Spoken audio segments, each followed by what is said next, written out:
সবুজে মোড়া শান্ত এক গ্রাম সোনারপুর। চারপাশে ধানক্ষেতের সোনালি রং, মাঝখানে সরু কাঁচা রাস্তা, দূরে তালগাছের সারি।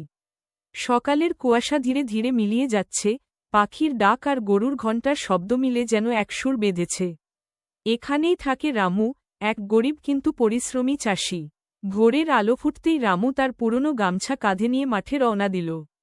সে খুব গরিব, তবু পরিশ্রম করে, কারণ মহাজনের কাছে অনেক টাকা ধার আছে। ঠিক তখনই মহাজনের এসে দাঁড়াল, কবে ফেরত দিবি রে টাকা? রামু মাথা নিচু করে বলল, চেষ্টা করছি বাবু। মহাজনের বিরক্ত হয়ে চলে গেল। রামুর মনে আরও কষ্ট জমল। মাঠে পৌঁছে রোদে ঘামে ভিজে হাল দিয়ে চাষ করতে লাগল সে। কিছুক্ষণ পর ক্লান্ত হয়ে মাটিতে বসে পড়ল। এমন সময় এক সাধু বাবা এসে মুচকি হেসে জিজ্ঞেস করলেন, কি রে বাপু, এমন মুখ শুকনো কেন? রামু সব কথা খুলে বলল, গরিবি, মহাজনের চাপ, কাজের কষ্ট। সব শুনে সাধু বাবা তার ঝোলা থেকে ছোট্ট একটা খেলনা ট্রাক্টর বের করে বললেন, চোখ বন্ধ করো। রামু চোখ খুলতেই অবাক, সামনে একদম নতুন আসল ট্রাক্টর দাঁড়িয়ে। সেই ট্রাক্টর দিয়ে রামু দিন রাত চাষ করল, প্রচুর ফসল তুলল। বাজারে বিক্রি করে টাকা উপার্জন করল।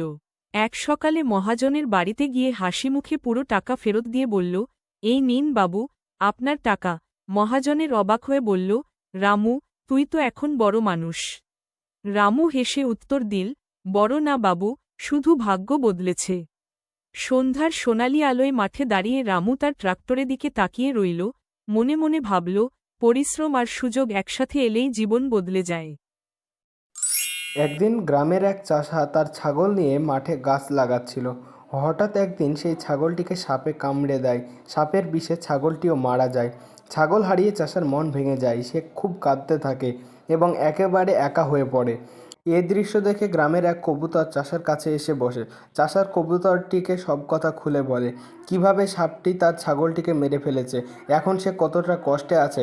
চাষার দুঃখ শুনে কবুতরটি গ্রামের বড় জমিদারের কাছে উড়ে যায়। জমিদারকে গিয়ে অনুরোধ করে যেন চাষাকে সাহায্য করা হয়। জমিদার কবুতরের অনুরোধে খুশি হয়ে চাষাকে উপহার দেন একটি গরু। গরুটি পেয়ে চাষার মুখে আবার হাসি ফিরে আসে, তার জীবনে নতুন করে আবার আশা জন্ম নেয়। কিন্তু সেই ভিডিওটিতে শেষে কেউ লাইক ও সাবস্ক্রাইব করেনি। একদিন দুপুরে শান্ত একটা গ্রামে হঠাৎ করে ঢুকে পড়ে একটা বিশাল আকৃতির পায়রা।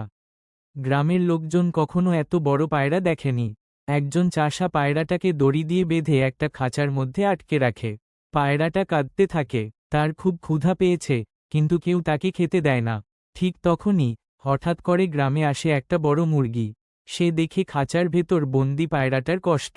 সাহস করে সে খাঁচার দরজা খুলে দেয় আর পায়রাটাকে নিয়ে পালিয়ে যায় গ্রাম থেকে অনেক দূরে। গ্রামের লোকজন কিছুই বুঝে ওঠার আগেই ওরা দুজন মিলে উড়ে যায় মুক্ত আকাশে। কিন্তু হায়, পায়রাটা আবার কাঁদতে শুরু করে, কারণ কেউ লাইক বা সাবস্ক্রাইব করেনি।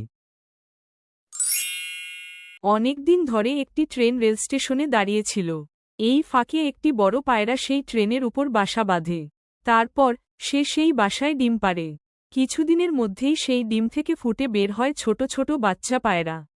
পায়রাটি খুব খুশি হয়। একদিন সে খাবার খুঁজতে, অর্থাৎ বীজ সংগ্রহ করতে যায়। ঠিক তখনই হঠাৎ ট্রেনটি ছেড়ে দেয় এবং অনেক দূরে চলে যায়।